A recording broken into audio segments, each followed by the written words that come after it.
چاہے سرکار نے جانے نہ دیا۔ محبوب کی محفل کو محبوب سجاتے ہیں اور آتے ہیں وہیں جن کو سرکار بلاتے ہیں۔ مصطفیٰ مرحبا یا مصطفیٰ، مرحبا یا مصطفیٰ، مرحبا یا مصطفیٰ، مرحبا یا مصطفیٰ، مرحبا یا مصطفیٰ۔ نور گھر سوچا گیا ہے، دن خوشی کا آ گیا، نور گھر سوچا گیا ہے، دن خوشی کا آ گیا۔ آئے پیارے مصطفیٰ اہلا و سہلا مرحبا، نور گھر سوچا گیا ہے، دن خوشی کا آ گیا، نور گھر سوچا گیا ہے، دن خوشی کا آ گیا۔ آقا کی آمد مرحبا، سرکار کی آمد مرحبا، مکی کی آمد مرحبا، مدنی کی آمد مرحبا، مرحبا یا مصطفیٰ، مرحبا یا مصطفیٰ، مرحبا یا مصطفیٰ، مرحبا یا مصطفیٰ۔ الحمدللہ رب العالمین والصلاة والسلام علی سید المرسلین، اما بعد فاعوذ باللہ من الشیطان الرجیم، بسم اللہ الرحمن الرحیم۔ پڑھیے الصلاة والسلام علیک یا رسول اللہ وعلی آلک واصحابک یا حبیب اللہ۔ الصلاة والسلام علیک یا نبی اللہ وعلی آلک واصحابک یا نور اللہ۔ درود پاک کی فضیلت سنتے ہیں۔ درود پاک ایک ایسا وظیفہ ہے میرے بیچ اسلامی بھائیوں کہ اللہ تبارک و تعالیٰ کے جہاں ہم پر بہت سارے احسان ہیں نا، اس میں ایک بہت بڑا احسان اللہ تبارک و تعالیٰ نے ہمیں درود پڑھنے کا موقع دیا ہے، چانس دیا ہے کہ تم بھی درود پڑھ لو۔ اب یہ کیوں چانس میں نے کہا، آیت درود کئی بار ہم سنتے بھی ہیں، نمازوں کے بعد بھی وہ پڑھی جاتی ہے، دعا کے اختتام پر بھی پڑھی جاتی ہے۔ ایک بار پھر میں پڑھ دیتا ہوں وہ آیت، ان اللہ وملائکتہ یصلون علی النبی یا ایھا الذین آمنوا صلوا علیہ وسلموا تسلیما، اللہم صل علی سیدنا و مولانا محمد عدد ما فی علم اللہ صلاۃ دائمۃ بدوام ملک اللہ۔ اس آیت درود کا ترجمہ کیا ہے؟ کئی بار سنی آیت، ترجمے پر غور کیا کبھی؟ شاندار ترجمہ، شاندار لیسن۔ قرآن کہتا ہے بے شک اللہ اور اس کے فرشتے درود بھیجتے ہیں اس غیب بتانے والے نبی پر، اے ایمان والو تم بھی ان پر درود اور خوب سلام بھیجو۔ علماء نے بہت خوبصورت بات اس آیت کے تحت لکھی۔ حضرت آدم علیہ السلام کو یہ اعزاز دیا گیا کہ تمام فرشتوں کو یہ حکم دیا گیا کہ حضرت آدم علیہ السلام کو سجدہ کریں، ٹھیک ہے، ان کی رسپیکٹ کی گئی، ان کو فرشتوں کو حکم دیا گیا کہ انہیں سجدہ کریں۔ مفسرین ایک بات تو یہ لکھتے ہیں کہ حضرت آدم کو بھی جو سجدہ کروایا گیا نا، اس کی بڑی وجہ یہ تھی کہ ان کی پیشانی میں بھی نور مصطفیٰ صلی اللہ تعالیٰ علیہ وسلم جگمگا رہا تھا۔ دراصل یہ اس نور کو سجدہ کروایا گیا۔ اور دوسری خوبصورت بات کہ حضرت آدم علیہ السلام کو تو فرشتوں نے سجدہ کیا اور ایک بار کیا۔ میرے آقا کی شان یہ ہے کہ نہ صرف فرشتے بلکہ خود رب عز و جل نبی پاک پر درود بھیج رہا ہے۔ اچھا سجدہ ایک بار ہوا، درود کتنا پڑھا جاتا ہے؟ روزانہ ایک بار، روزانہ 100 بار نہیں۔ جو کچھ عربی گرامر جانتے ہیں وہ جانتے ہیں کہ یصلون، یہ جو لفظ ہے نا یہ کنٹینیو ورب کے لیے آتا ہے، تو مسلسل اگر کوئی کام ہو رہا ہو یہ اس کے لیے آتا ہے۔ یصلون کے معنی یہ بنتے ہیں کہ اللہ اور اس کے فرشتے اس غیب بتانے والے نبی پر مسلسل درود بھیج رہے ہیں، کنٹینیو یہ درودوں کی بارش ہو رہی ہے۔ اب ذرا جو کام رب فرمائے فرشتوں سے کروائے اس میں ہمیں بھی موقع دے دے تو یہ تو رب کا احسان ہے نا، ہے ہم پر یہ اللہ کی کتنی بڑی مہربانی ہے۔ ہاں یہ ضرور سمجھنا ضروری ہے فرشتوں کا اور ہمارا درود کیا ہوتا ہے کہ ہم اللہ کی بارگاہ میں دعا کرتے ہیں کہ یا اللہ ہمارے آقا پر رحمتوں کی بارش نازل فرما. رب کی طرف سے جو درود ہوتا ہے وہ اللہ کی طرف سے رحمتوں کی بارش اور اللہ کی طرف سے عنایتیں نبی پاک علیہ الصلوۃ والسلام پر نازل ہوتی ہیں. اے میرے میٹھے اسلامی بھائیوں، اب یہاں بڑی ایک خوبصورت بات، یہ فرشتے ہیں کتنے، کوانٹٹی کتنی ہے. قرآن پاک میں اللہ ارشاد فرماتا ہے اور تیرے رب کے لشکروں کو اس کے علاوہ کوئی نہیں جانتا. اللہ کے لشکر، اللہ کی مخلوق، سبحان اللہ. اور اب فرشتوں کے بارے میں میرے میٹھے اسلامی بھائیوں مختلف حدیثوں میں مختلف مقامات پر فرشتوں کی کیٹیگریز بیان ہوئی. تو اب ذرا غور کرتے ہیں کہ کتنی کیٹیگریز ہیں فرشتوں کی. چند بیان کرتا ہوں.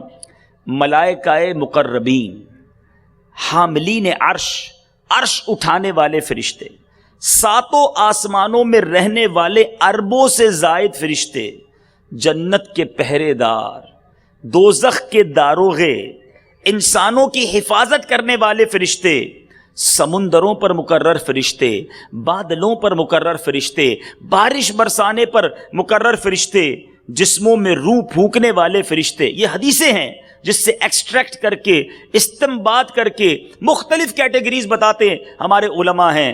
انسان کے یعنی ماں کے پیٹ کے اندر بچے کی شکل بنانے پر مامور فرشتے، نباتات اگانے والے، ہواؤں کے چلانے والے.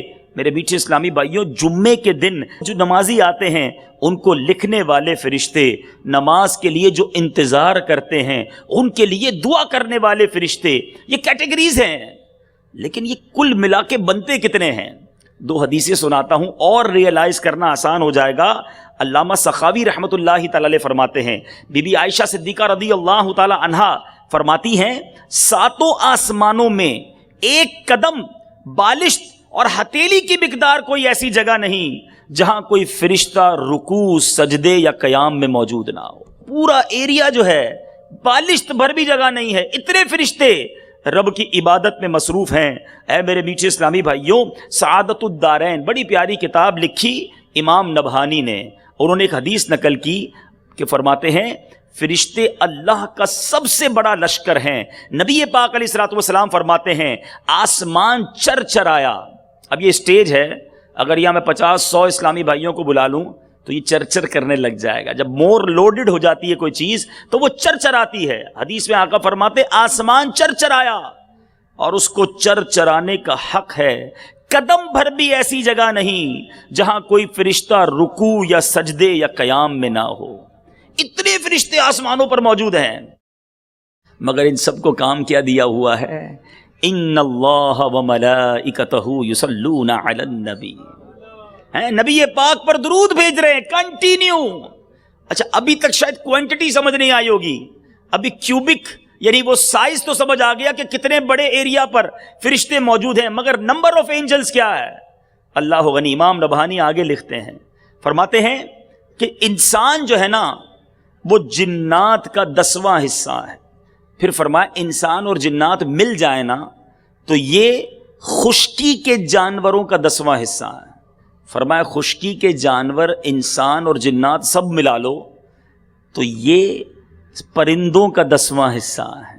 اچھا جناب اور آگے چلتے ہیں. فرمایا یہ سارے مل جائیں نا تو بحری جانوروں کا 10واں حصہ ہے. آگے چلتے ہیں. فرمایا سارے ملا لو تو یہ زمین پر موجود فرشتوں کا 10واں حصہ ہے. پھر فرمایا یہ سب ملا لو تو پہلے آسمان پر موجود فرشتوں کا یہ 10واں حصہ ہے. یہ سب ملا لو دوسرے آسمان پر موجود فرشتوں کا یہ 10واں حصہ ہے. کیلکولیٹ سب کو کرو، پھر یہ تیسرے آسمان پر موجود فرشتوں کا 10واں حصہ ہے. اسی حساب سے کیلکولیٹ کرتے چلے جاؤ، یہ 7ویں آسمان تک پہنچے گا. فرمایا یہ سارے مل کر کرسی پر موجود فرشتوں کے مقابلے میں چھوٹی سی جماعت بنتے ہیں. دیر از نو کیلکولیٹر، کوئی کیلکولیٹر، کوئی کمپیوٹر فرشتوں کی، کیونکہ خود فرمایا نا کہ اللہ کا سب سے بڑا لشکر جو ہے وہ فرشتے ہیں. پھر آتا ہوں اسی بات کی طرف، کس نبی کے امتی ہو کہ رب نے اربوں خربوں، ارے خربوں بھی تھوڑا لفظ ہے، نہ جانے کتنے فرشتوں کو کس کام کا حکم دیا ہے. ان اللہ وملائکتہ یصلون علی النبی. اے ایمان والو تمہیں موقع دیا جا رہا ہے، اللہ اور اس کے فرشتے اس غیب بتانے والے نبی پر درود بھیج رہے. رب کی قدرت اس کو بھی مد نظر رکھیے کہ اللہ کی شان کتنی بڑی ہے کہ اس کے فرشتے کتنے ہیں. یہ مہربانی ہے کہ ہمیں یہ موقع دیا جا رہا ہے. تو بہرحال درود پڑھنا بھی ہے اور ذوق و شوق کے ساتھ پڑھنا. پھر محبت کے ساتھ درود پاک پڑھ لے. صلو علی الحبیب صلی اللہ تعالی علی محمد صلی اللہ علیہ وسلم. آج میلاد کا اجتماع ہے. پیارے آقا علیہ الصلوۃ والسلام کی مبارک سیرت کے بارے میں کچھ سنتے ہیں. بہت ساری باتیں کہی جا سکتی ہیں, بہت سارے واقعات بیان کیے جا سکتے ہیں. یعنی نبی پاک علیہ الصلوۃ والسلام کی ذات تو وہ ہے نا کہ بیان کرنے والا شش و پنج میں آ جاتا ہے کہ بات شروع کہاں سے کروں, ختم تو کر بھی نہیں سکتا, شروع کہاں سے کروں یہی سمجھ نہیں آتی. پیارے آقا علیہ الصلوۃ والسلام کی سیرت کے اتنے پہلو ہیں اور ہر پہلو اتنا روشن ہے کہ کبھی جی چاہتا ہے کہ نبی پاک علیہ الصلوۃ والسلام کے دنیا میں آنے سے پہلے کے واقعات بیان کیے جائیں. کبھی جی چاہتا ہے کہ عین ولادت کے وقت جن کمالات اور جس نور کا ظہور ہوا ان مبارک واقعات کا تذکرہ کیا جائے. کبھی جی چاہتا ہے کہ بچپن میں جھولے میں بیٹھ کر میرے آقا جو چاند کو اشارہ کیا کرتے اس نورانی بچپن کی پیاری پیاری ادائیں بیان کی جائیں. اور کبھی جی چاہتا ہے کہ نبی پاک علیہ الصلوۃ والسلام کے صادق و امین والی جوانی کا تذکرہ کیا جائے کہ جب اہل مکہ کو ایمان کی دعوت پیش نہیں کی تھی مگر جتنے لوگ تھے کاروبار کر کے آپ کے ساتھ زندگی گزار کر آپ کے گن گانے والے بن گئے. پھر جی چاہتا ہے کہ نبی پاک علیہ الصلوۃ والسلام نے جب اعلان نبوت کیا پہلی وحی غار حرا میں نازل ہوئی اور اس کے بعد جو کفار بداتوار نے ظلم و ستم کی آندھیاں چلائیں وہاں میرے آقا نے صبر کی وہ مثالیں قائم کی, ان کو بیان کیا جائے.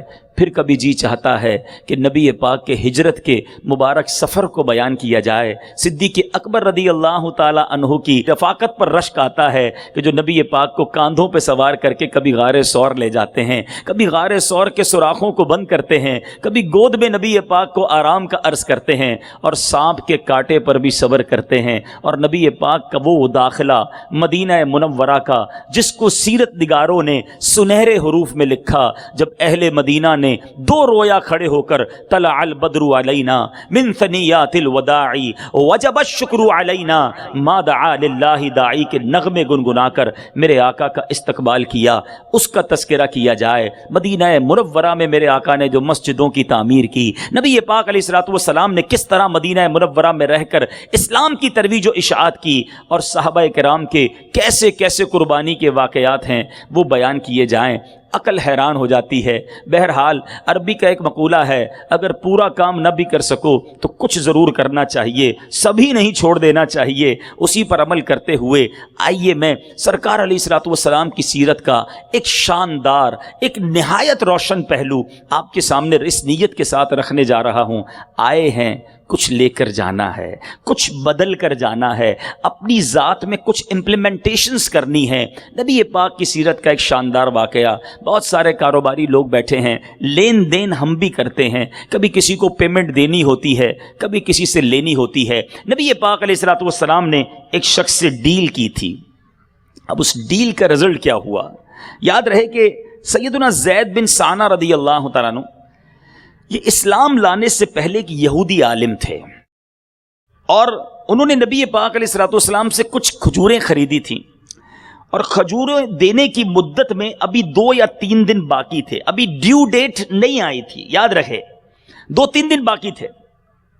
انہوں نے مسجد میں ابھی ایمان نہیں لائے, پیارے آقا علیہ الصلوۃ والسلام کا دامن پکڑا اور نبی پاک علیہ الصلوۃ والسلام کو نہایت تیز نظروں سے دیکھتے ہوئے کہا کہ اے محمد صلی اللہ تعالی علیہ وسلم, عبد المطلب کی ساری اولاد کا یہی طریقہ ہے کہ تم لوگ ہمیشہ حقوق ادا کرنے میں دیر لگاتے ہو. صرف پیارے آقا کو نہیں کہہ رہے, نبی پاک کے پورے خاندان کو معاذ اللہ بدتمیزی کی جا رہی کہ عبد المطلب کی ساری اولاد کا یہ طریقہ ہے. اور یہ بھی یاد رہے کہ ڈیو ڈیٹ نہیں آئی ہے. ایک تو یہ کہ بدتمیزی ہو رہی ہے اور بیجا ہو رہی ہے, اس کا کوئی ریزن بھی نہیں ہے. اچھا, اب آگے کہتا ہے تمہارا کام ہی یہی ہے کہ ٹال مٹول سے کام لیتے ہو, یہ تمہاری عادت بن چکی ہے معاذ اللہ. اچھا, یہ منظر میرے آقا کے ساتھ عمر فاروق رضی اللہ تعالیٰ عنہ بھی دیکھ رہے ہیں. حضرت عمر کا جلال آپ جانتے ہیں, حضرت عمر وہ ہیں جن کے بارے میں احادیث میں یہ مفہوم ملتا ہے، عمر جس گلی سے گزر جائے شیطان ادھر سے نہیں گزرتا۔ اچھا، نبی پاک کے ساتھ ہے اور یہ دیکھ رہے ہیں کہ پیارے آقا علیہ الصلوۃ والسلام سے ایسی بدتمیزی، ایسا روڈ انداز۔ حضرت عمر رضی اللہ تعالیٰ عنہ نے بڑے غضبناک نگاہوں سے زید بن ثانہ کو دیکھا کہ اے خدا کے دشمن، تو کیا خدا کے رسول صلی اللہ تعالیٰ علیہ وسلم سے ایسی گستاخی کر رہا ہے؟ خدا کی قسم، اگر نبی پاک علیہ الصلوۃ والسلام کے ادب کا لحاظ نہ ہوتا تو ابھی تلوار سے تیرا سر اڑا دیتا۔ ذرا غور کیجئے گا، ایک بڑا آدمی ہو، ہمارے یہاں بہت سارے بڑے بڑے بزنس مین بیٹھے ہیں اور اس کے 4 دوست بھی ساتھ ہوں، 2 گارڈ ساتھ ہوں، اور سامنے کوئی بدتمیزی کرے تو بندے کا انداز ہی کچھ اور ہو جاتا ہے۔ سارے دوست کھڑے ہو جائیں، گارڈز آگے آ جائیں کہ بتاتے ہیں ہم تم نے ہمارے صاحب کے ساتھ بدتمیزی کی۔ حضرت عمر رضی اللہ عنہ غیظ و غضب میں آ گئے کہ نبی پاک علیہ الصلوۃ والسلام کے ساتھ ایسا برتاؤ۔ اب پیارے آقا علیہ الصلوۃ والسلام کا کیا ایٹیٹیوڈ ہے، یہ میرا آج کا ٹاپک ہے۔ نبی پاک علیہ الصلوۃ والسلام کا انداز کیا ہے؟ پیارے آقا علیہ الصلوۃ والسلام نے حضرت عمر سے فرمایا، اے عمر تم یہ کیا کہہ رہے ہو؟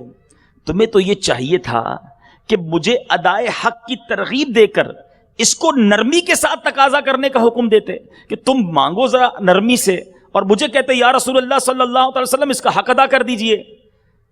اب میرے بیچ اسلامی بھائیوں، اب نبی پاک نے کیا کیا؟ ایک تو نرم کول ڈاؤن کیا معاملہ، پھر آقا علیہ الصلوۃ والسلام فرمایا، اے عمر اس کو اس کے حق کے برابر کھجورے دے دو، کچھ زیادہ بھی دے دو۔ حضرت عمر پہلے غصے میں تھے، بدتمیزی کی تھی نبی پاک علیہ الصلوۃ والسلام سے، کہا حضور جتنی نکلتی ہیں اتنی تو دے دوں، زیادہ کیوں دوں؟ میرے آقا فرماتے ہیں چونکہ ٹیڑھی نظروں سے دیکھ کر تم نے اس کو خوف زدہ کر دیا تھا، اس لیے اسے اس کی دل جوئی کے لیے تھوڑی اور کھجورے دے دو۔ اچھا، ایک بڑی خوبصورت بات ہے اس واقعے میں، باتیں تو بہت ساری بیان ہو سکتی ہیں۔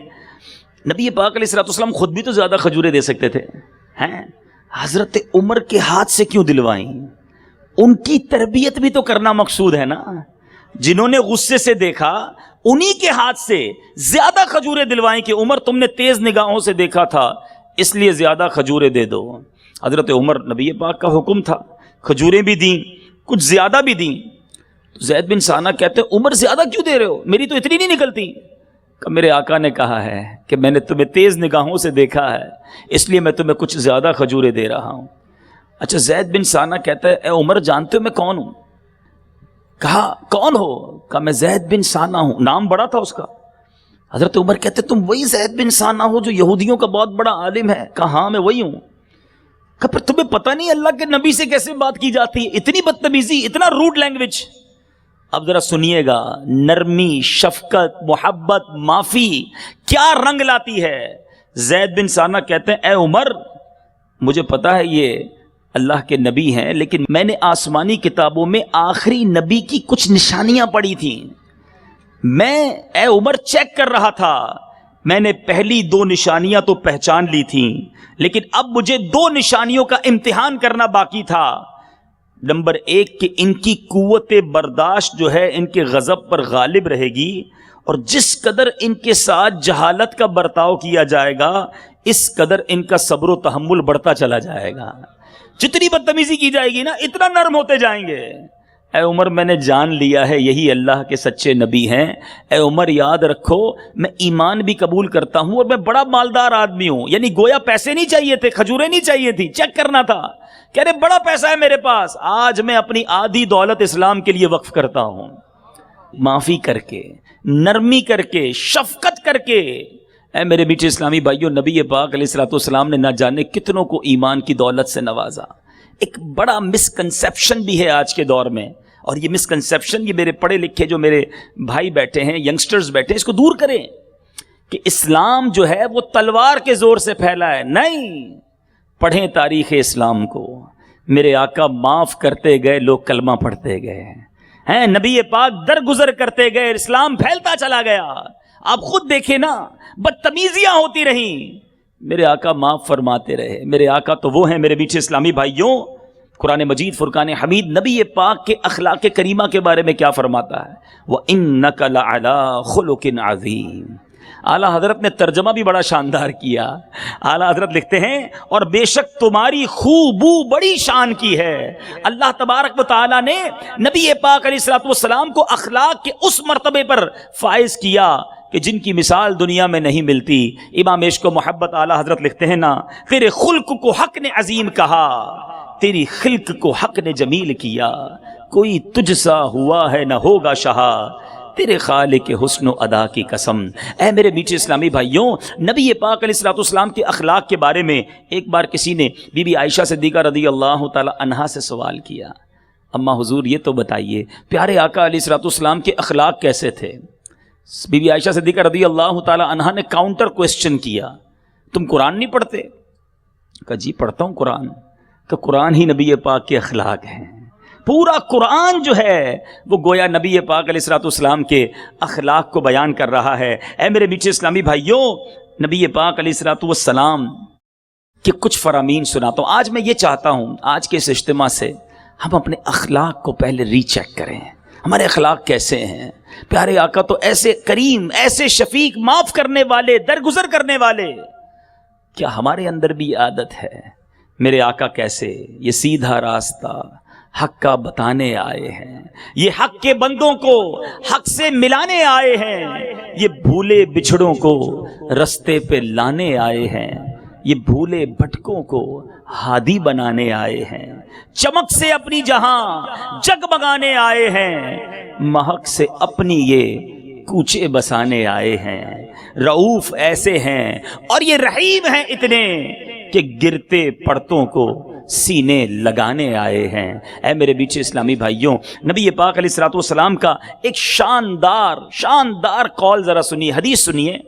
آقا فرماتے تم لوگوں کو اپنے اموال سے خوش نہیں کر سکتے.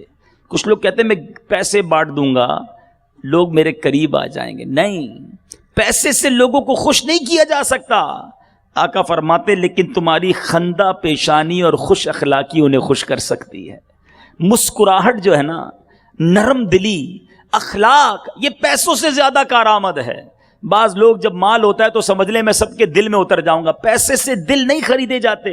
آپ کسی کے جسم پر تو حکومت کر سکتے ہیں، لیکن اگر دلوں پر حکومت کرنی ہے تو وہ اخلاق کے ذریعے ہوگی، وہ محبت کے ذریعے ہوگی، وہ مسکراہٹ کے ذریعے ہوگی. نبی پاک علیہ الصلوۃ والسلام فرماتے ہیں قیامت کے دن آپ جاننا چاہیں گے میزان عمل لگے گا نا، سب سے زیادہ وزنی عمل کون سا ہوگا؟ ظاہر ہے جتنا وزنی ہوگا نیکیوں کا پلڑا بھاری ہو جائے گا. آقا فرماتے کل قیامت کے دن بندہ مومن کے میزان عمل میں حسن اخلاق سے زیادہ وزنی کوئی عمل نہیں ہوگا. اور بے شک فحش گوئی اور بد کلامی کو اللہ عز و جل پسند نہیں فرماتا. دا موسٹ پاورفل ڈیڈ، سب سے زیادہ وزندار جو میزان عمل پر عمل ہے وہ حسن اخلاق ہے. ہماری توجہ ہی نہیں ہے. بعض اوقات ہم نمازیں پڑھ رہے ہوتے ہیں، روزے بھی رکھ رہے ہوتے ہیں، عبادتیں بھی کر رہے ہوتے ہیں، اخلاق پر کتنی توجہ ہے ہماری؟ اے میرے بیٹے اسلامی بھائیوں، نبی پاک علیہ الصلوۃ والسلام وہ ہیں جن کی وجہ سے ہماری بخشش ہونی ہے. آقا فرماتے قیامت کے دن، اب میں ہاتھ تو نہیں اٹھوا سکتا، یہ پوچھوں تو ظاہر ہے ہر مسلمان کے دل کی تمنا ہوگی کہ سبھی یہ چاہتے ہوں گے کہ قیامت کے دن پیارے آقا کے قریب ہو جائیں. نبی پاک فرماتے ہیں میرے نزدیک تم سب سے زیادہ پسندیدہ اور قیامت کے دن مجھ سے قریب وہ لوگ ہوں گے. کون ہوں گے؟ اس میں یہ نہیں کہ نمازیں زیادہ پڑھنے والے، نفل زیادہ پڑھنے والے، زیادہ نفلی روزے رکھنے والے، نہیں. فرماتے ہیں جن کے اخلاق سب سے زیادہ اچھے ہوں گے، آقا کے قریب ہوں گے قیامت کے دن وہ لوگ جو نرم ہوں گے، جو شفیق ہوں گے. اے میرے میٹھے اسلامی بھائیوں، ام المومنین سیدنا عائشہ صدیقہ رضی اللہ تعالی عنہا سے کسی نے پوچھا کہ کیا نبی پاک علیہ الصلوۃ والسلام گھر میں کام کیا کرتے تھے؟ بی بی عائشہ فرماتی ہاں، آپ اپنے نالین مبارک خود گھانٹتے، کپڑوں میں پیوند لگاتے اور وہ سارے کام کیا کرتے تھے جو مرد اپنے گھروں میں کرتے ہیں. اے میرے بیچ اسلامی بھائیوں، مفتی احمد یار خان نعیمی بڑی پیاری بات لکھتے ہیں. فرماتے ہیں اچھے اخلاق والے کی دنیا دوست ہوتی ہے، برے اخلاق والے کے سب دشمن ہوتے ہیں، گھر والے بھی اور باہر والے بھی. اے میرے بیچ اسلامی بھائیوں، ہم سوچیں کہ ہمارے اخلاق سے ہمارے گھر والے خوش ہیں کہ نہیں ہیں. آج گھر میں حال بہت برا ہے. لوگ باہر اگر اخلاق والے بھی ہیں نا تو فیملی کے ساتھ ان کے اخلاق اچھے نہیں ہیں. اے میرے بیچ اسلامی بھائیوں، ایک طرف میرے آقا بھی تو شوہر ہیں نا. بی بی عائشہ کہتی ہیں کہ گھر کے کام کاج کیا کرتے، مگر آج معمولی سے کام کے لیے بھی گھر والوں کو تنگ کیا جاتا ہے. حالانکہ کئی کام شوہر بآسانی کر سکتا ہے، مگر اس کا مزاج ہی اپنی بیوی پہ حکم چلانے کا ہوتا ہے. میرے بیچ اسلامی بھائیوں، ذرا سا ہلنا اپنی شان کے خلاف سمجھتا ہے. اگر کوئی کام بیوی کر بھی دے تو جان بوجھ کر بھی 100 طرح کے نقص نکالتا ہے. نکتہ چینی بہت عام ہے. نمک زیادہ ڈال دیا، مرچی کم ڈال دی، پانی لے کر آئے تو شیشے کے گلاس میں کیوں نہیں لے کر آئی، ٹھنڈا اتنا کر دیا، ارے آج تو مجھے سادہ پینا تھا، چائے پلائی تو وہ بھی ٹھنڈی ہے، چینی زیادہ ڈال دی. کچھ نہ کچھ نقص نکالنا ہی نکالنا ہے. ایسا نہیں کرنا چاہیے. میرے میٹھے اسلامی بھائیوں، بعض اوقات گھر والے کہتے کچھ نہیں مگر دل میں وہ بھی سوچ رہے ہوتے ہیں. اللہ کی بندی تو وہ بھی ہے نا. اپنی جگہ رکھ کر سوچیں کسی کو کہ اگر میں آج کسی کے ہر کام میں نقص نکال رہا ہوں تو میرے کاموں میں کتنے نقص موجود ہیں. مجھے ایک بزرگ کا واقعہ یاد آیا. بہت اللہ کے بڑے ولی تھے.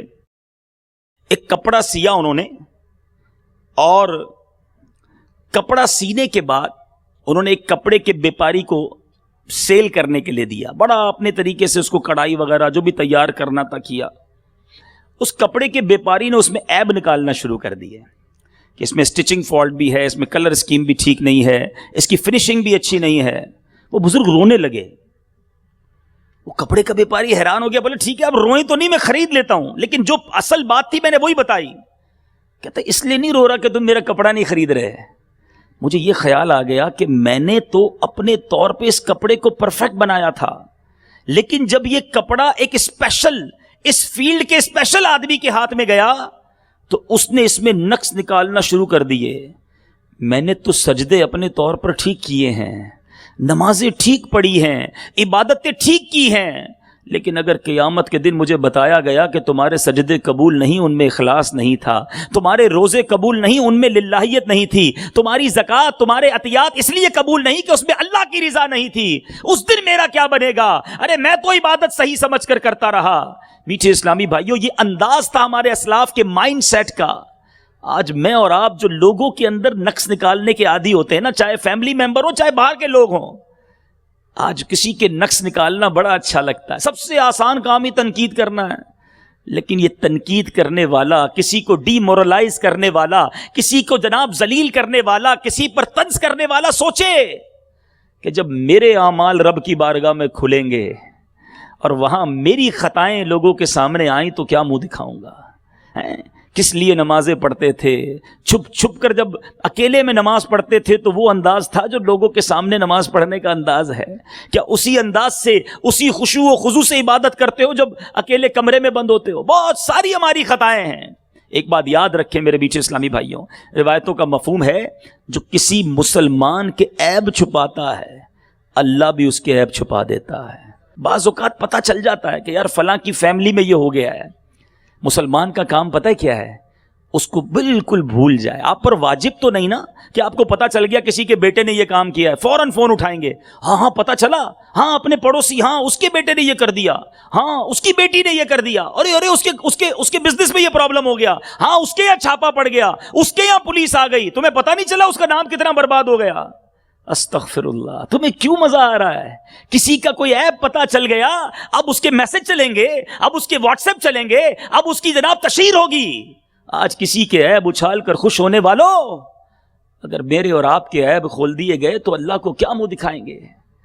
اور جو کسی کے عیب چھپاتا ہے، کبھی ہم چاہتے ہیں کہ میری خطائیں کسی کو پتہ چلیں. ہمارے گھر میں بھی تو پرابلمز ہوتے ہیں نا، میرے پرابلم پڑوسی کو پتہ نہ چلیں. بعض اوقات گھر میں میاں بیوی کی آواز اونچی ہوتی ہے تو کوئی دونوں میں سے ایک کہتا ہے آواز کم رکھیں، برابر والے بھی ہیں، پتہ چل جائے گا میاں بیوی لڑ رہے ہیں. تمہاری لڑائی کسی کو پتہ نہ چلے اس کی فکر ہے، دوسرے کی پتہ چل گئی تو میسج چلانا شروع کر دیے. یہ اسلام نہیں ہے میرے میٹھے اسلامی بھائیوں. اخلاق یہ ہے کہ پتہ بھی چل جائے تو بندہ ایسا ہو جائے جیسے دیکھا ہی نہیں ہے، جیسے پتہ ہی نہیں چلا، عیب جوئی نہ ہو، عیب پوشی کی عادت ہو جائے. تو بہرحال میرے میٹھے اسلامی بھائیوں، ہمیں طنز، تنقید اور دل آزاری سے بچنا ہے. اخلاق کریمہ میرے آقا علیہ الصلوۃ والسلام کے کیسے؟ میرے میٹھے اسلامی بھائیوں ایک اور حدیث سنیے. آقا فرماتے ہیں خوف خدا اور اچھے اخلاق لوگوں کو سب سے زیادہ جنت میں داخل کریں گے. میجورٹی جو جنت میں داخل ہونے والے ہیں نا وہ اچھے اخلاق والے ہوں گے. ہم غور کریں کہ ہم اچھے اخلاق والے ہیں کہ نہیں. اے میرے بیچ اسلامی بھائیوں، اب ایک اور خوبصورت حدیث. آقا فرماتے مومن اپنے اچھے اخلاق کی وجہ سے رات میں عبادت کرنے اور دن کو روزہ رکھنے والے کا درجہ حاصل کر لیتا ہے. اخلاق کی وجہ سے اتنا بڑا عبادت گزار جو اس کے برابر پہنچ سکتا ہے. اللہ مجھے اور آپ کو اچھے اخلاق والا بنا دے، نرم بنا دے، شفیق بنا دے، مسکرانے والا بنا دے، دل آزاریوں سے بچنے والا بنا دے. اے میرے میٹھے اسلامی بھائیوں، اب میں اپنے اس بیان کے ایک اور اہم موڑ پر لے کر آتا ہوں. بچپن سے سنتے آ رہے ہیں اچھے اخلاق، اچھے اخلاق، اچھے اخلاق. اخلاق اچھے ہونے چاہیے. اچھے اخلاق کہتے کس کو ہیں؟ یہ بھی تو کوئی کسی سے پوچھے نا کہ میں مسکراتا ہوں یہی اچھے اخلاق ہے، یا میرے 4 دوست مجھ سے خوش ہیں یہی اچھا اخلاق ہے. نہیں، قرآن سے پوچھتے ہیں. اے اللہ کے پاک کلام ہمیں بتا کہ اچھے اخلاق ہیں کیا. قرآن مجید فرقان حمید میں رب عز و جل ارشاد فرماتا ہے، ترجمہ کنز ایمان، اے محبوب معاف کرنا اختیار کرو اور بھلائی کا حکم دو اور جاہلوں سے منہ پھیر لو. امیر المومنین سیدنا مشکل کشا کرم اللہ تعالی وجہ الکریم فرماتے ہیں کہ رسول اللہ صلی اللہ تعالی علیہ وسلم نے مجھ سے فرمایا، کیا میں اگلوں اور پچھلوں کے بہترین اخلاق کے متعلق تمہاری رہنمائی نہ کروں؟ عرض کی حضور ضرور ارشاد فرمائیے. اب ذرا غور سے سن لیجیے. اگر یہ ڈیفینیشن یاد ہو گئی نا، اور اگر آپ اس ڈیفینیشن پر پورے اترتے ہیں، then you will be satisfied کہ ٹھیک ہے میں اچھے اخلاق والا ہوں، اللہ کرے بن جاؤں. پیارے آقا فرماتے ہیں، جو تمہیں محروم کرے تم اسے عطا کرو. ہاں ہے امتحان. جو تمہیں محروم کرے تم اسے عطا کرو، جو تم پر ظلم کرے تم اسے معاف کر دو، اور جو تم سے تعلق توڑے تم اس سے جوڑو. محروم کرے، امجد بھائی نے مجھے نہیں بلایا، اب میں نے بھی نہیں بلانا. جو محروم کرے ہم اسے بھی محروم کرتے ہیں. اس نے مجھے گفٹ نہیں دیا، میں اس کو گفٹ نہیں دوں گا. فلاں نے مجھے نہیں بلایا، ختم، اب ہمارا بھی تعلق ختم. تو پھر تو یہ ٹٹ فار ٹیٹ جیسے کو تیسا ہوا نا. ہمیں اخلاق اگر اچھے کیا ہیں، جو تمہیں محروم کرے تم اسے عطا کرو. ہم سب کا بھلا، سب کی خیر سوچنے والے بن جائیں. دوسری بات فرمائی، جو تم پر ظلم کرے تم اسے معاف کر دو. ابھی تو سنا آپ نے زید بن ثانہ کا واقعہ. ایک بار نبی پاک علیہ الصلوۃ والسلام آرام کر رہے، کوئی ہتھیار ساتھ نہیں، کوئی صحابی ساتھ نہیں، ون اینڈ اونلی. اس زمانے میں ایک شخص تھا جس کا نام غورث تھا. ننگی تلوار ہاتھ میں لیے نبی پاک کو معاذ اللہ قتل کے ارادے سے سامنے آیا.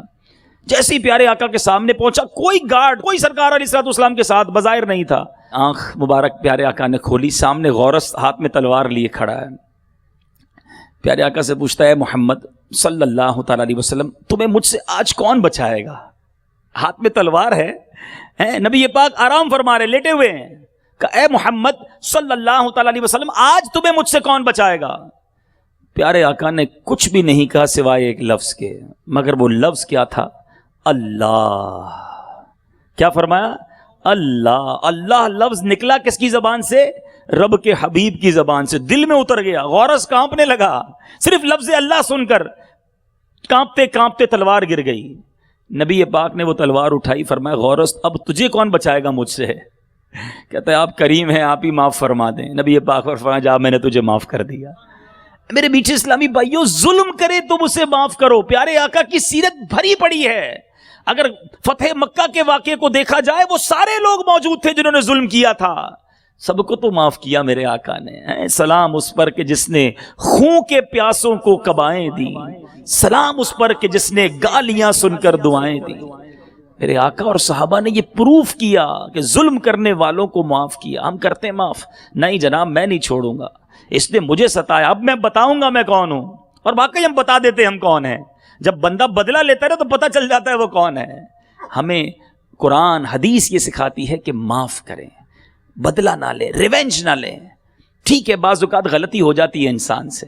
میں آپ کو صحیح بتاؤں، یہ جو ریونج کی عادت ہے نا، بدلے کی عادت ہے، اس نے کئی دوستیاں ختم کروا دیں، کئی پارٹنرشپس ختم کروا دیں، کئی رشتے داریاں توڑوا دیں، کئی محبتیں ختم کر دیں. اگر ہم صبر کرنے والے، معاف کرنے والے ہوتے تو آج وہ ہمارے دوست ہوتے جو آج دشمن بنے بیٹھے ہیں. آج وہ بھی رشتہ دار ہوتے جن سے رشتہ داریاں ٹوٹ چکی ہیں. لیکن بس وہی بدلہ لینے کی عادت، معاف نہ کرنے کی عادت، غصہ کرنے کی عادت. اے میرے میٹھے اسلامی بھائیوں، اس میں اپنے آپ کو ہمیں بدلنا ہوگا. اور حدیث کا جو تیسرا سیگمنٹ تھا، جو تیسرا اشارہ تھا، آقا فرماتے ہیں کہ جو تم سے تعلق توڑے تم اس سے تعلق جوڑو. بعض اوقات رشتہ دار نہیں بلاتے, اپنے گھر پر نہیں بلاتے, ہم بھی نہیں بلاتے, ہم نہیں جاتے اس خالہ کے گھر پر, ہم اس چچا کے یہاں نہیں جاتے. کیوں؟ کیونکہ وہ بھی نہیں آتے. اپنے بچوں کی شادی میں نہیں بلایا تھا ہم کو. یہ اخلاق نہیں ہے. آپ ایک بار آگے بڑھ کر انہیں بلا تو لیجئے, انشاءاللہ رشتہ داری شروع ہو جائے گی. تھوڑی سی لائف ہے, خوش ہو کر جی لیجئے, رشتہ داریاں محبتیں بانٹ کر جی لیجئے. اور یہی میرے آقا علیہ الصلوۃ والسلام کی خوبصورت تعلیمات ہے. میں ایک ایسا واقعہ سنانے جا رہا ہوں, جب میں نے پڑھا نا رونگٹے کھڑے کر دیتا ہے. اگر باپ ہو, کوئی بھی دنیا کا باپ ہو, اور اس کی بیٹی کے ساتھ یہ واقعہ ہو جائے, کیسے صبر کرے گا, کیسے وہ ریونج نہیں لے گا. اور یہ والد کون تھے اور یہ بیٹی کون سی تھی, ذرا سنیے اور ایمان تازہ کیجئے. نبی پاک علیہ الصلوۃ والسلام کی شہزادی, والد ہیں میرے آقا, شہزادی ہیں حضرت زینب رضی اللہ تعالی عنہا. ان کے شوہر ابو العاص بن ربی نے غزوہ بدر کے بعد مدینہ منورہ کے لیے روانہ کیا. اب یہ خبر قریش مکہ کو, کفاران مکہ کو پہنچ گئی کہ بی بی زینب جا رہی ہے مدینہ. اب وہاں خیر سے پہنچ گئی تو پھر تو یہ بھی امن میں آ جائیں گی. وہ نہیں چاہتے تھے نا کہ لوگ ایک ایک کر کے مدینہ شریف پہنچ جائیں. میٹھے اسلامی بھائیوں, اب کیا ہوا, ان کفار نے حضرت زینب کا پیچھا کیا. مقام زی طوا پر بی بی زینب رضی اللہ تعالیٰ عنہ کو روک لیا گیا. حضرت زینب کو حبار بن اسود, نام یاد رکھیے گا, حبار بن اسود نے نیزہ مارا. میرے آقا کی شہزادی ہیں. جب وہ نیزہ مارا نا تو آپ اونٹ سے نیچے گری, زخمی تو ہوئی, آپ اس وقت حاملہ تھیں, پریگننٹ تھیں, آپ کا حمل ضائع ہو گیا. اب ذرا غور کیجئے, نبی پاک کی شہزادی, اور اس طرح آپ کو تکلیف پہنچائی گئی. مگر میٹھے اسلامی بھائیوں, یہی حبار بن اسود کچھ عرصے کے بعد مقام جعرانہ پر نبی پاک علیہ الصلوۃ والسلام کے پاس آ کر بیٹھ گیا. اب آیا, حالانکہ یاد رہے کہ ابھی اسلام قبول نہیں کیا تھا. صحابہ کرام نے عرض کی, حضور حبار بن اسود آ گیا ہے. ارشاد فرمایا, میں نے دیکھ لیا ہے اسے. کچھ صحابہ کھڑے ہو گئے کہ اب بدلہ لیتے, ہماری شہزادی حضور کو اس طرح زخمی کیا, حمل ضائع ہو گیا, کتنی تکلیف ہوئی ہوگی اس باپ سے پوچھو کہ جس کی بیٹی اس طرح زخمی ہو جائے. اور صحابہ غصے کے مارے کھڑے ہو گئے کہ حبار بن اسود کو مار دیں. میٹھے اسلامی بھائیوں, حبار نے کھڑے ہو کر کیا کہا, کہتے ہیں اے اللہ کے نبی صلی اللہ تعالیٰ علیہ وسلم, آپ پر سلامتی ہو. میں گواہی دیتا ہوں کہ اللہ کے سوا کوئی معبود نہیں, اور میں گواہی دیتا ہوں کہ محمد صلی اللہ تعالیٰ علیہ وسلم اللہ کے رسول ہیں. فوراً ایمان لے آیا. کہتے ہیں یا رسول اللہ, میں آپ سے بھاگ کر کئی شہروں میں گیا, چھپتا رہا کہ مجھے پتا تھا میں نے جرم بہت بڑا کیا ہے. میں چھپ کر زندگی گزارتا رہا.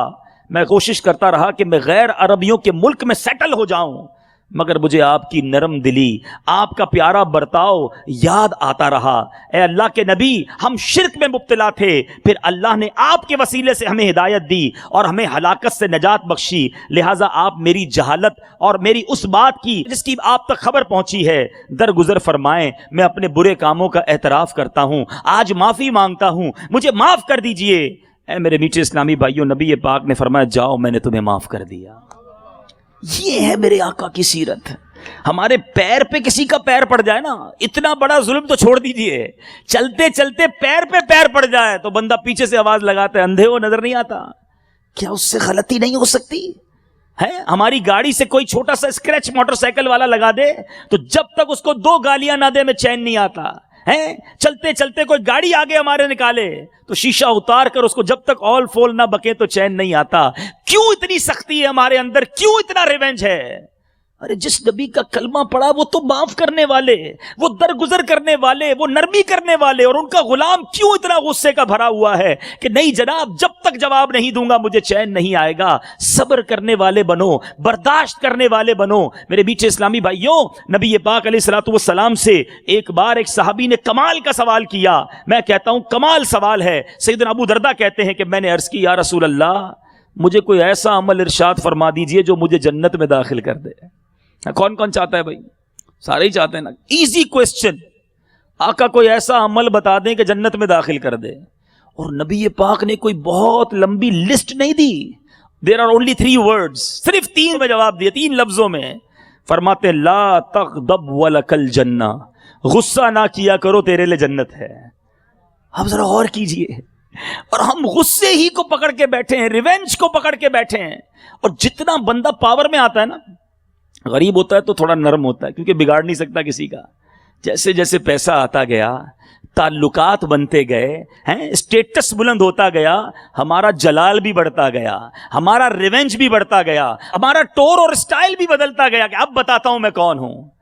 میرے آقا فرشتوں کے آقا ہیں مگر چٹائی پر سونے والے ہیں، نبیوں کے سردار ہیں مگر غریبوں کے ہاں دعوت کھانے والے ہیں۔ میرے آقا کونین کے والی ہیں مگر جان کے دشمنوں کو معاف کرنے والے ہیں۔ میں اور آپ تو ان کے قدموں کی خاک کے برابر بھی نہیں نا، پھر کس بات کا غرور ہے، پھر کس بات کا فخر ہے، پھر کس بات کا ریونج ہے؟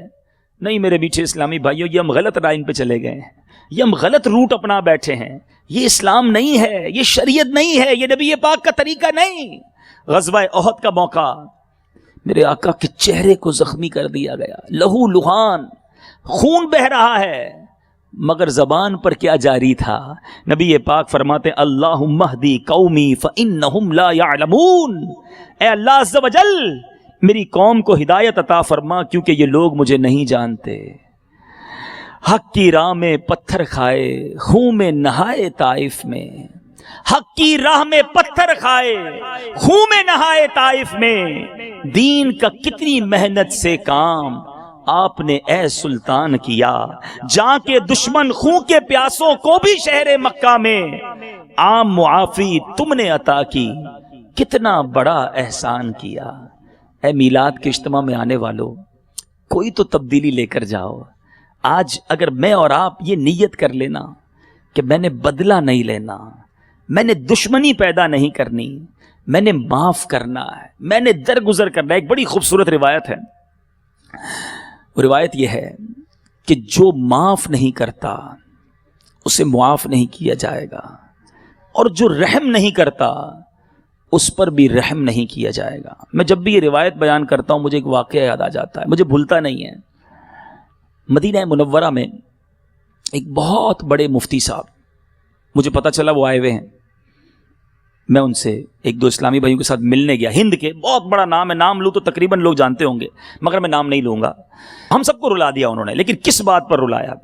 ہم حاضری دینے گئے، ہم گئے تو وہ رو رہے تھے، آنسو بہ رہے تھے، ان کے ہاتھ میں کتاب تھی۔ تو میں نے کہا خیریت تو ہے حضور؟ جو مجھے لب لباب اس ملاقات کا یاد ہے، آج سے کم از کم 10 سال 15 سال ہو گئے ہوں گے اس ملاقات کو۔ کہتے میں ابھی روایت پڑھ رہا تھا کہ جو کسی کو معاف نہیں کرتا اسے معاف نہیں کیا جاتا۔ مجھے یاد آ گیا کہ تھوڑے دنوں پہلے میرے مدرسے میں میرے ایک بچے نے غلطی کی تھی، میں نے اسے کھڑا کر دیا، وہ مجھ سے معافی مانگتا رہا، استاد صاحب معاف کر دیں۔ میں نے کہا میں تمہیں معاف نہیں کروں گا۔ وہ معافی مانگتا رہا، استاد صاحب معاف کر دیں۔ میں نے کہا تمہیں معاف نہیں کروں گا۔ وہ یہ کہتے جا رہے، روتے جا رہے، کہتے جا رہے، روتے جا رہے، اور پھر کیا بار بار کہتے ہیں آپ سب گواہ ہو جاؤ، میں نے اس بچے کو معاف کر دیا، یا اللہ تو بھی مجھے معاف کر دے۔ حالانکہ استاد کے پاس بہت ساری رعایتیں ہوتی ہیں، بچوں کی تربیت کے لیے استاد ان پر شرعی تقاضوں کے مطابق ود دا باؤنڈریز آف شریعہ وہ سختی کر سکتے ہیں، مگر یہ اللہ والے ہوتے ہیں، روایت پڑھی تو لرز گئے کہ اگر میں نے اس کو معاف نہیں کیا اور مجھے معاف نہیں کیا گیا تو میرا قیامت کے دن کیا بنے گا؟ بعض اوقات ہمارا ملازم غلطی کر کے سامنے کھڑا ہوتا ہے کہ معاف کر دو، ہم کہتے میں نہیں کروں گا معاف، آج سے تو نوکری سے فارغ ہے، بچہ، بیوی، بھائی، بہن غلطی کر لے ہم نہیں کرتے معاف۔ ارے میرے میٹھے اسلامی بھائیوں، یہ تو سوچو کہ آج تمہارے ہاتھ میں یہ پاور ہے کہ تم کسی کی غلطی کو معاف نہیں کر رہے۔ کوئی تو ہے جس کے ہاتھ میں میرا بھی پاور ہے، جو مجھ پر بھی قدرت رکھتا ہے۔ اگر ہمارے ساری غلطیوں پر اگر پوچھنے لگ گیا، اگر ساری غلطیوں پر حساب کتاب دینا پڑ گیا تو کدھر جائیں گے ہم لوگ؟ معاف کرو، کیا پتا یہی معافی ہماری معافی کا سبب بن جائے۔ درگزر کرو، کیا پتا یہی درگزر کرنا اللہ ہمیں معاف کر دے۔ نہ بنو سخت، نہ بنو روب جھاڑنے والے، جھڑکنے والے، دل توڑنے والے۔ ارے یاد رکھو ہم سب نے مرنا ہے، اور واللہ میری بات یقین کرو، اتنی محبتیں بکھیر کر اس دنیا سے جاؤ کہ تمہارے جانے کے بعد لوگ یاد کریں کہ کوئی تھا، اے اللہ بڑا نرم دل، بڑا حسن اخلاق کا پیکر تھا، ہم سے بڑی محبت سے پیش آتا تھا، مولا اس کی مغفرت کر دے۔ مرنے کے بعد لوگ ہمیں اچھے الفاظ میں یاد کریں، اتنے دل توڑ کر اتنی سختیاں کر کے مت جانا کہ مرنے کے بعد لوگ کہیں کہ جان چھوٹ گئی۔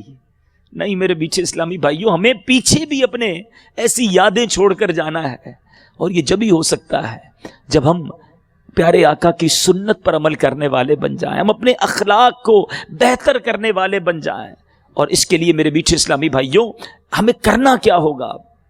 سب سے پہلا طریقہ، اگر آج یہ طے کر رہے ہو نا کہ اخلاق اچھے کرنے ہیں، تو best way, what ever you want, جو بھی دنیا میں چاہیے ہو نا، اپنے اندر تبدیلی لانی ہے نا، سب سے بہترین حل کیا ہے؟ اللہ کی بارگاہ میں دعا کریں، اے اللہ میرے اخلاق اچھے کر دے، مجھے نرم کر دے، مجھے شفیق کر دے۔ بڑی پیاری دعا ہے، ویسے تو وہ آئینہ دیکھنے کی دعا ہے، لیکن وہ ویسے بھی پڑھتے رہا کرو۔ اللہم حسنت خلقی فحسن خلقی، اے اللہ میرا چہرہ تو اچھا بنا دیا ہے، میرے اخلاق بھی اچھے کر دے۔ وہ قریب ہے، یقین کریں ہم کمزور ہیں نا، ہم اس سے تو عرض کر سکتے ہیں مولا میرے اخلاق اچھے کر دے، مجھے مسکرانے والا بنا دے، دل توڑنے والا نہیں۔ اور یہ چھوٹی بات نہیں، ہو سکتا ہے کوئی ایسا بھی میرا بھائی بیٹھا ہو جو کہے یہ اتنا امپورٹنٹ ٹاپک تو نہیں، یہ بڑا امپورٹنٹ ٹاپک ہے۔ حدیث پاک کے الفاظ ہیں، من آذا مسلمن فقط آذانی، جس نے کسی مسلمان کو تکلیف دی، آقا فرماتے ہیں اس نے مجھے تکلیف دی۔ ومن آذانی فقط آذ اللہ، اور جس نے مجھے تکلیف دی اس نے اللہ کو تکلیف دی۔ اٹس ناٹ آرڈنری تھنگ، یہ بہت بڑا جرم ہے اگر آپ مسلمانوں کے دل توڑی جا رہے ہیں، مسلمانوں کو تکلیف پہنچائے جا رہے ہیں، چاہے وہ پڑوسی ہو، چاہے وہ کاروباری ہو، چاہے وہ میرے جاب کرنے والا کولیگ ہو، چاہے میرے خاندان کا فرد ہو، سب کا خیال رکھنا ہوگا، سب کے ساتھ اچھے انداز سے پیش آنا ہوگا۔ اور اگر آج کے بیان کے بعد ایسا یاد آ رہا ہے کہ میں نے کچھ لوگوں کے دل دکھائے ہیں، تکلیف پہنچائی ہے، ڈانٹا ہے، جھڑکا ہے، ان کو ذلیل کیا ہے، تو معافی مانگ لیں۔ ہو سکتا ہے آپ کہیں کہ یار میں سیٹ ہو کر نوکر سے معافی مانگوں، کیا شوہر کے بیوی سے معافی مانگوں، باپ ہو کے کیا بیٹے سے معافی مانگوں، یہ کیسے ہو سکتا ہے؟ تمہاری اور میری اوقات کیا ہے؟ میرے آقا اپنے غلاموں سے معافی مانگتے تھے، غلاموں کے سامنے اعلان فرماتے کہ تم میں سے کسی کا مجھ پر کوئی حق آتا ہے تو لے لو، کوئی بدلہ لینا ہے تو لے لو۔ رب کے محبوب ہو کر وہ اعلان کر سکتے ہیں، ہمیں شرم آتی ہے، آج مت شرمانا، ایسا نہ ہو کہ قیامت کے دن شرمانا پڑ جائے۔ اور معافی مانگنے سے عزت کم نہیں ہوتی، یہ بھی یاد رکھنا، یہ بھی غلط فہمی ہماری۔ کسی سے معافی مانگ کر دیکھ لو، اس کے دل میں اور عزت بڑھ جائے گی کہ یار اتنا بڑا آدمی ہو کر بھی مجھ سے معافی مانگ رہا ہے۔ کوئی بات نہیں، آپ معافی مانگ لیں، اللہ کی رضا کے لیے معافی مانگ لیں۔ اپنے بچوں کو جمع کر کے کہہ دیں کہ اگر آج تک کوئی تکلیف پہنچائی ہے تو مجھے معاف کر دو، بیوی سے معافی مانگے، ماں باپ سے معافی مانگے، کیونکہ اگر یہ ناراض ہو گئے، حقوق العباد اتنا ڈیفیکلٹ، اتنا کرٹیکل معاملہ ہے دنیا میں۔ یاد رکھیے گا حقوق اللہ کیا ہے، عبادت، نمازیں، روزے، اگر یہ خطا ہو بھی گئی نا، اللہ سے معافی مانگو، اللہ معاف فرما دیتا ہے۔ مگر حقوق العباد اگر باقی ہیں، کسی کا حق باقی ہے، جب تک بندہ معاف نہ کرے رب بھی معاف نہیں کرتا۔ اللہ تعالیٰ مجھے بھی آپ کو بھی عمل کرنے کی توفیق عطا فرمائے۔ نیت کریں انشاءاللہ سب کے ساتھ نرمی کا برتاؤ کروں گا، کسی کو تکلیف نہیں پہنچاؤں گا، کوئی مجھے تکلیف پہنچا بھی دے میں تکلیف نہیں پہنچاؤں گا۔ اگر یہ عادت بن گئی نا، آپ کی لائف ایزی ہو جائے گی، آپ کی زندگی آسان ہو جائے گی۔ اللہ مجھے بھی آپ کو بھی عمل کرنے کی توفیق عطا فرمائے۔ ماشاءاللہ بہت پیاری تقریر تھی، آج کا اجتماع ماشاءاللہ بہت اچھا رہا، الحمدللہ رب العالمین، لوگوں میں رونق بھی تھی۔ آج اخلاق پر جس طریقے سے میٹھی میٹھی خوبصورت گفتار سے گفتگو کی ہے، اللہ مجھے اور جتنے بھی اس پروگرام میں حاضر تھے تمام کو اس پر عمل کی توفیق نصیب فرمائے۔ میرے اعمال کا بدلہ تو جہنم ہی تھا، میں تو جاتا مجھے سرکار نے جانے نہ دیا۔